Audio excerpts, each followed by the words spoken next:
Assalamualaikum warahmatullahi wabarakatuh.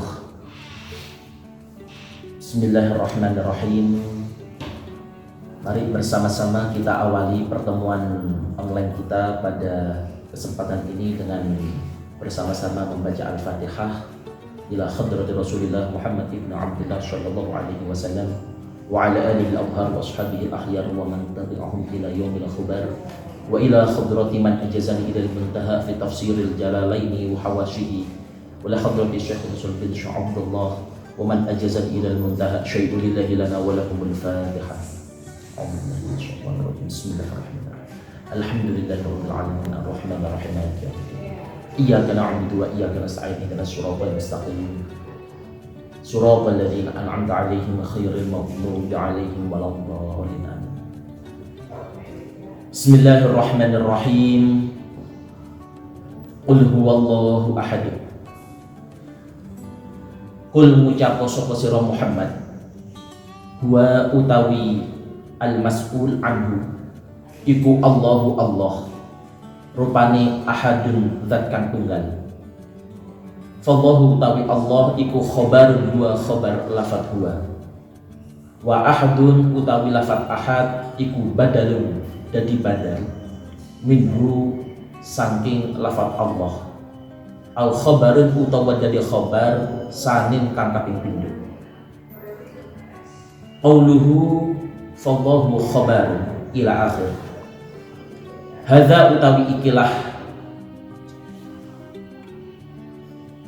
jumlah iku mabniun mabni ala anna dhamira huwa, ing atase sak temene dhamir huwa iku aidun bali alal mas'uli, ing atase perkara kang den takoni apa anhu al fil kalamil kufari, ing dalem pengucape pira-pira wong kafir. Wakila lan den ucap apa annahu sak temene huwa iku dhamir sya'ni, dhamir sya'an yufassiru kan nafsiri apa dhamir sa'an al jumlata ing jumlah ba'dahu kang tetep ing dalem sakwise dhamir. Fallahu utawi Allah iku mubtada'un dadi mubtada' au ahadu khabarihi utawa salah siji khabari dhamir. Wa hamzatu ahadin utawi hamzai lafat ahad iku badalun dadi badal pengganti min wawin saking wawu li annahu krana sak temene ahad iku minal wahdati saking lafat wahdatun au laisat utawa ora ana apa hamzah iku mubdilatan kang ganti min syai'in saking suwiji-wiji. Qaulani iku tetep ing dalem masalah utawi qaulu wa isbatu lafdin kul utawi isbate lafat kul ma'a tanwini ahadin ing dalem sertane tanwini lafat ahad. Huwa hiya isbatu lafdin ila akhir iku qiraatul ammati wacane ulama kang umum. Wa qur'alan den waca syududan kelawan rejal apa ayat kang awal bi khatfi kul kelawan buang lafat kul. Wa qur'alan dan waca aidan halimalih apa kul huwallahul wahid. Wa qur'a aidan bi khatfi tanwini lil tiqa isakinaini krana tetemune huruf mati kang loro. Wa alam ngerti sapa sira anna hadhil ayatan sak temene ikilah ayat iku yukhadhu den alaq minha saking hadhil ayat apa aqidut tauhidi pira-pira keyakinan tauhid. Wa dzalika utawi mengkono-mengkono anna hadhil ayat yukhadhu minha aqidut tauhidi iku li anna Allah krana sak temene Allah taala halimah luhur sapa Allah iku alima ngaweruhi sapa Allah ala dzati ing atase pira-pira zat al wajibi kang wajib al wujudi kang wujud al mustahaqi kang haqi li jami'il mahamidi maring sakabehane pira-pira perkara kang den puji. Waman utawi sapane wong iku kana ana apa wujuduhu wujude man iku wajiban tetep ya lazim mongko tetep apa ittisaluhu sesembungane man bisa iril kamalati kelawan sekiranya pira-pira kesempurnaan kal qudrati wal iradati wal ilmi wal hayati wa qauluhu ahadun utawi pangucape Allah ingkang rupane ahad iku ya dulu nuduhake apa lafat ahad ala sifati ing atase pira-pira sifat as-salbiyati kang bangsa salbiyah wahia utawi sifatu salbiyah iku al-qidamu wal baqa'u wal ghaniyul mutlaq wat tanazzuhu 'anil syabihi wan nadhiri wal mathili fi dzati ing dalam pira-pira zat was sifati lan pira-pira sifat wal af'ali lan pira-pira penggawean wa bidzalika intafat mongko nafi'ake apa sifat salbiyah al-gumumal khamsati ing kam limo wahya utawi gumumul khamsah iku kam muttasilu kam muttasil wal munfasilu lan munfasil fi dzati ing dalam pira-pira zat was sifat lan pira-pira sifat wal munfasilu lan kam munfasil fil af'ali ing dalam pira-pira penggawean fal muttasilu mongko utawi kam muttasil fi dzati ing dalam pira-pira zat was sifat lan pira-pira sifat huwa hiya muttasil iku at-tarkibu susunan wal munfasilu lan kam munfasil fihi ma ing dalam zat was sifat huwa iku asyabihu serupa wan nadhiru tegese serupa wal munfasilu utawi kam munfasil fil af'ali ing dalam pira-pira penggawean huwa iku asyabihu fiha ing dalam af'al wa kullu hadhihi utawi saben-saben ikilah muttasil wal munfasil fi sifat wa dzat wal af'al iku manfiatun nafi'ake utawa dan nafi'ake wa mustahilatun lan mustahil alaihi ing atase Allah Ta'ala wa amal muttasilu fil af'ali iku fahuwa mongko utawi muttasil fil af'al iku sabitun tetep li anna af'alallahi krana sak temene pira-pira penggawean Allah iku muta'addidatun macem-macem la nihayatun kang ora ana katok laha keduweni af'al baki akan wis tetep apa syai'un suwiji-wiji akhara kang meneh wa huwa mongko utawi kelakuan iku anna ahadan sak temene lafaz ahad iku yusta'malu dan gunakake apa ahad fil nafi ing dalam kalam nafi wa amma wahidun anapun utawi lafaz wahid iku fayusta'malu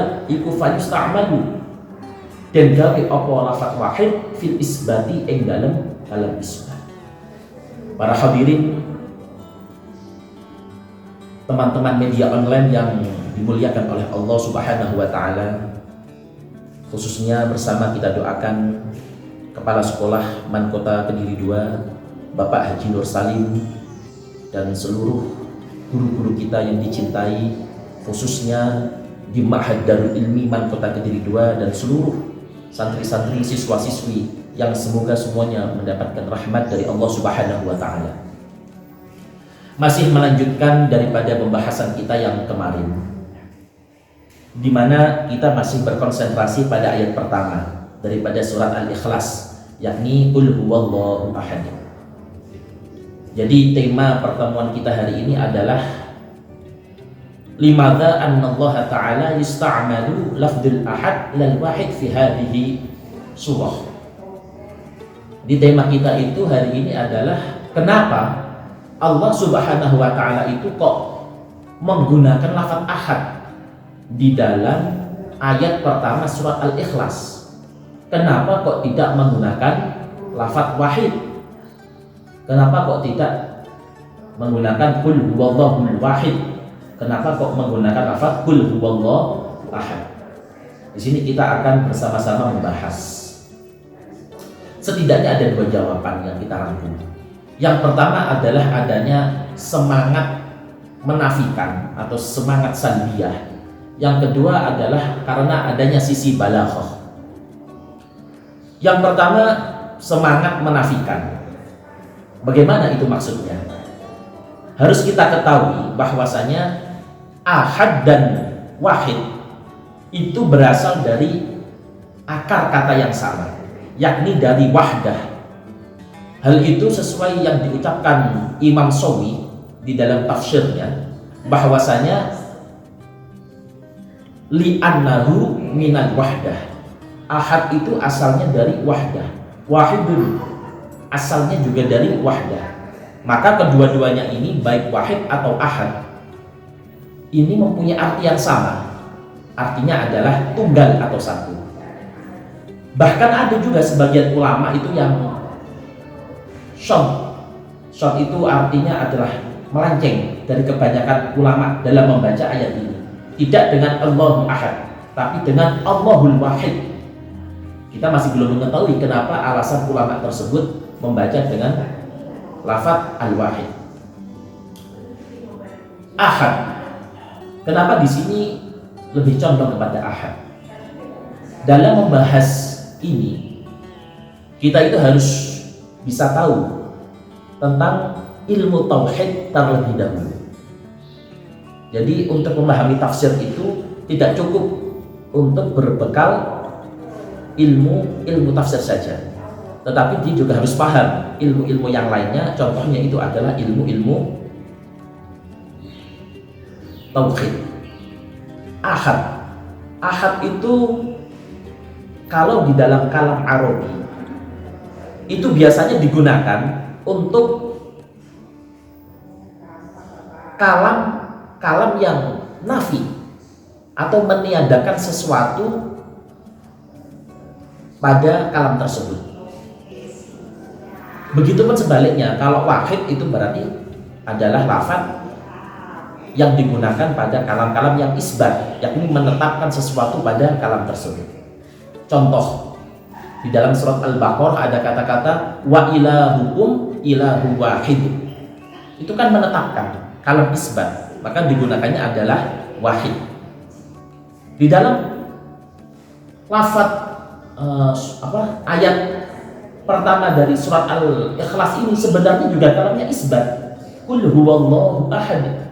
Kenapa tidak al-wahid?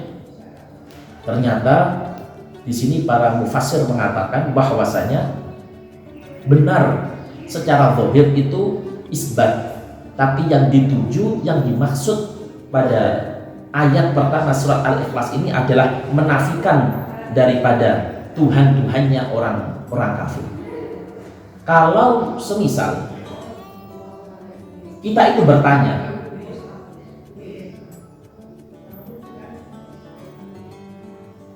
kepada mereka, yakni orang-orang Yahudi dan orang-orang Nasrani, siapa sebenarnya Tuhan mereka?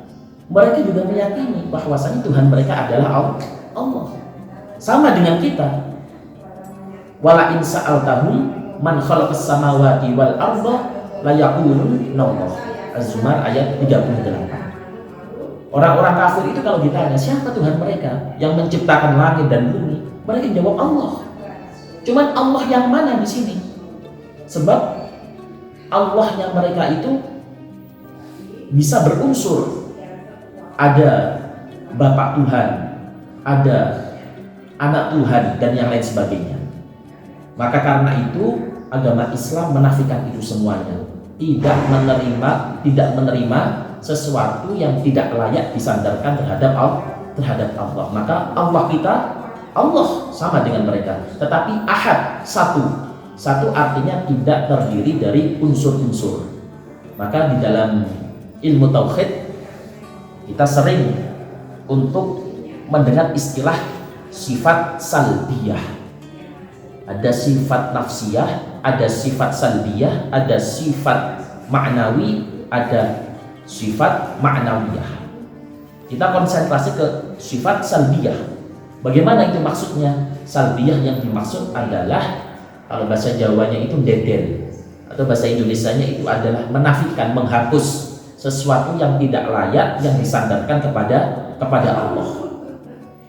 Maka karena itu ahad di sini menafikan segala sesuatu yang tidak layak kepada Allah, yang tidak layak disandarkan kepada Allah. Di dalam ilmu tauhid di dalam kitab Kifayatul Awam itu kita mendengar istilah al-umumul khamsah, sesuatu yang menetap kepada makhluk. Al-umumul khamsah, al-umum itu maknanya adalah al-adad atau bilangan yang menetap kepada manusia. Jumlahnya ada 5. Kam muttasil fil dzat, kam muttasil fis sifat, kam munfasil fil dzat, kam munfasil fis sifat, dan terakhir adalah kam munfasil fil af'al. Kesimpulan dari 5 ini adalah bahwa sesuatu yang menetap kepada makhluk itu ada 3. Yang pertama adalah bahwa seorang makhluk itu at-tarkib, terdiri dari susunan-susunan. Contoh, saya punya HP, ini jumlahnya 1, tapi dia mempunyai susunan. Ada baterainya, ada perangkat hardware-nya, ada software-nya, dan yang lain sebagainya. Oh, berarti kalau begitu ini benar 1, tetapi terdiri dari bagian-bagian dan unsur-unsur tertentu. Sama dengan jam tangan, sama dengan tubuh kita. Kita ini 1, tapi terdiri dari beberapa organ. Dan begitu pun dengan hal yang lain selain at-tarkib, makhluk itu mempunyai yang namanya asyabihu fis sifati wal af'al, keserupaan di dalam beberapa sifat dan keserupaan di dalam beberapa pekerjaan. Allah mempunyai sifat, kita mempunyai sifat. Apakah boleh sama? Jelas tidak boleh. Walaupun secara zahir ada yang menyamainya. Contoh Nabi Muhammad sallallahu alaihi wasallam. Nabi Muhammad itu orang-orang Arab sering menjuluki Nabi Muhammad dengan sebutan Nabiyur Raufur Rahim. Nabi yang Rauf, Nabi yang Rahim, Nabi yang sangat menebarkan cinta kasih. Padahal kan kita tahu di dalam Asmaul Husna, Raufur Rahim itu adalah sifatnya Allah. Nah, terus ini bagaimana? Nah, ternyata memang benar di Quran itu di dalam ayat laqad ja'akum itu kan diakhiri dengan kata-kata bagaimana Allah memuji Nabi Muhammad dengan sebutan bil mu'minina Raufur Rahim. Ya, Nabi Muhammad benar mempunyai kesamaan sifat dengan Allah, yakni Raufur Rahim, dan itu tidak apa-apa. Tetapi ingat, sesama-samanya sifat makhluk dengan Allah, Allah tetap melabeli Nabi Muhammad dengan sebutan Abdullah, hambanya Allah. Subhanalladzi asra bi 'abdihi lailan. Nah, ini Allah telah mengisrakan Nabi Muhammad dengan sebutan lafaz di situ di awal surat Al-Isra dengan kata-kata abdihi, yakni hambanya Allah. Jadi setinggi-tingginya sifatnya Nabi Muhammad itu tetaplah hambanya Allah. Yang ini berarti menunjukkan Nabi Muhammad itu bukanlah Tuhan yang kita sembah. Ini berbeda dengan sesembahan orang-orang kafir di luar sana yang mana mereka mengatakan Allah itu terdiri dari beberapa unsur.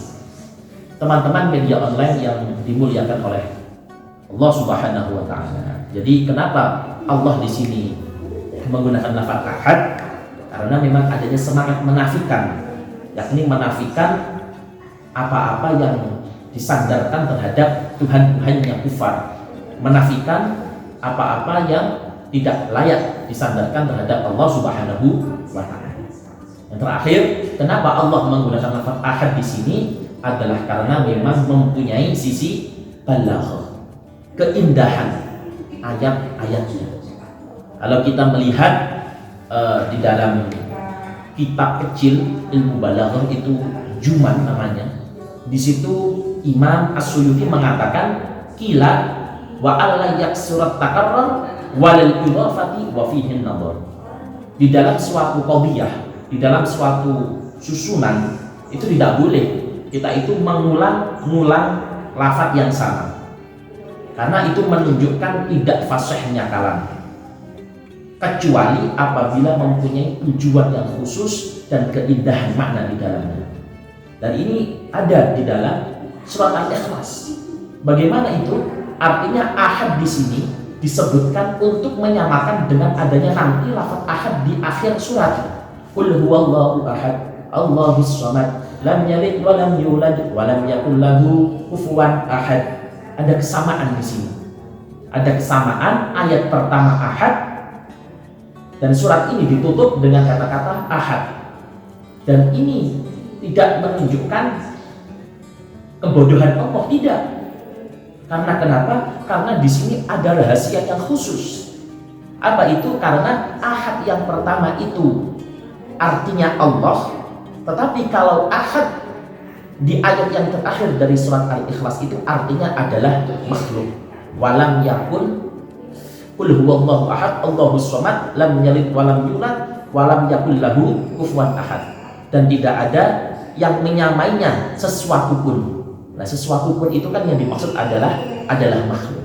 Jadi kalau di dalam lisanul Arabi ketika ada isim nakirah di dalam satu qadhiyah, di dalam satu hukum, itu kok diulang-ulang terus, itu berarti menunjukkan nakirah yang terakhir bukan termasuk nakirah yang pertama. Kalau sampai mempunyai asrar rahasia yang khusus, berarti itu menunjukkan kefasihan kalamnya.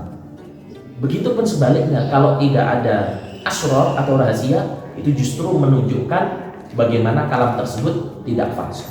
Nah, ini menunjukkan kenapa surat Al-Ikhlas ini begitu tinggi dari sisi balaghahnya. Nah, kita ini kebanyakan itu kan terlalu membaca Quran hanya fokus dengan zikir khasiatnya saja. Kita sering mendengar orang kalau sering membaca surat Al-Ikhlas nanti akan kaya.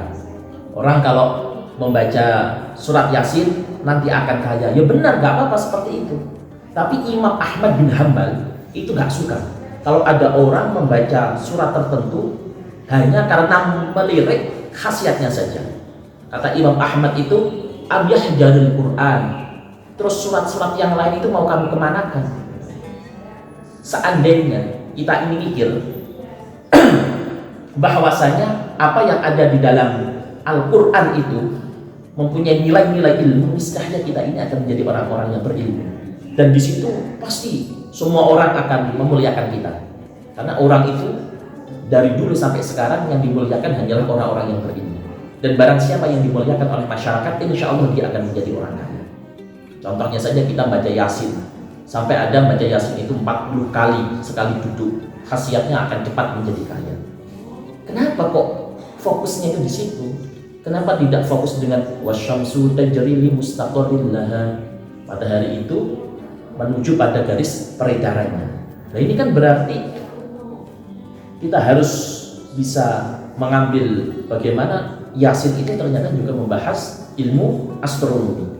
Ini kalau kita pikir secara mendetail, insya Allah kita akan menjadi ilmuwan. Tapi rata-rata orang yang ahli astronomi itu malah bukan dari muslim, tapi malah dari non-muslim. Atau di dalam surat Yasin terakhir itu dikatakan alladzi ja'ala lakum minasy-syajaril akhdari nara fa idza antum minhu tuqidun. Yang namanya api itu sampai detik ini kita tahunya yang menemukan adalah dari Israel.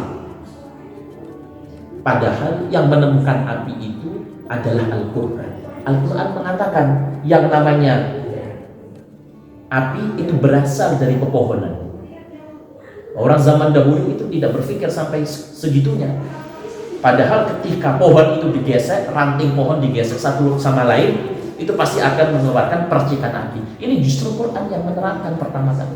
Tetapi kita jarang mengaplikasikan teori-teori yang ada di dalam Al-Quran. Kita terlalu fokus dengan khasiatnya, tetapi kita lupa dengan bagaimana keindahan-keindahan makna apa yang ada di dalam Al-Quran, baik secara makna lafadznya, balaghahnya, dan yang lain sebagainya. Walaupun kita harus mengakui bersama juga, setiap surat yang ada di dalam Al-Quran pasti mempunyai khasiat. Kita harus mengetahuinya. Apalagi Ahlus Sunnah wal Jamaah itu wajib mengakui adanya karomah di setiap sesuatu yang mendekatkan diri kepada Allah, baik dari itu surat Al-Quran ataupun hadis-hadis Nabi Muhammad SAW.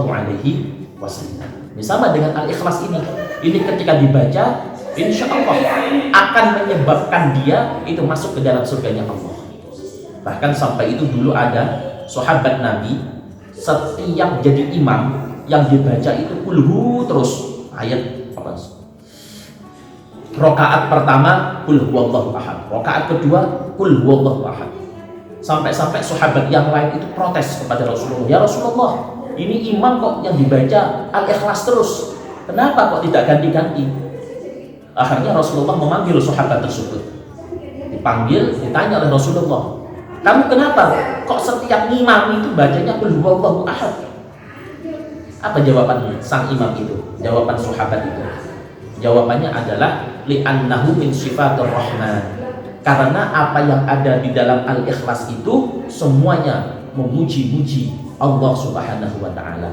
Wa uhibbu, dan sang imam itu mencintai sifat-sifatnya Allah. Maka Rasulullah tabassam, mesem, tersenyum dan mengatakan, wahai kamu yang suka membaca Al-Ikhlas, kamu nanti akan masuk ke dalam surganya Allah dengan apa yang engkau cintai. Al-mar'u ma'aman ahad. Dan ini menunjukkan dalil bahwa orang itu kesehariannya kok sukanya cuma tadarus dengan satu surat itu saja, itu boleh, mubah, dengan syarat tidak boleh untuk mengesampingkan surat-surat yang lainnya. Dan ini hadisnya musalsal, dan juga hadis ini masyhur disebutkan di dalam kitab-kitab tafsir, di antaranya tafsir Al-Qurtubi. Jadi kesimpulan kita pada pertemuan kali ini adalah kenapa Allah Subhanahu wa taala itu menggunakan lafaz ahad di dalam awal surat Al-Ikhlas. Yang pertama karena adanya semangat salbiyah, yakni menafikan sesuatu yang tidak patut disandarkan kepada Allah. Yang kedua karena memang mempunyai sisi balaghah yang tinggi, yang mana siapa yang bisa mengambilnya, dia akan mempunyai hikmah yang terus menjadikan dia untuk menjadi seorang umat yang dibanggakan oleh Rasulullah SAW. Semoga kita semuanya di sini bisa mengambil satu kesimpulan dan bisa setidaknya memahami dari pertemuan online kita pada kali ini. Semoga hal ini memberikan kita semuanya manfaat. Wallahul muwaffiq ila aqwamit thoriq. Saya Reza Sahlan. Assalamualaikum warahmatullahi wabarakatuh.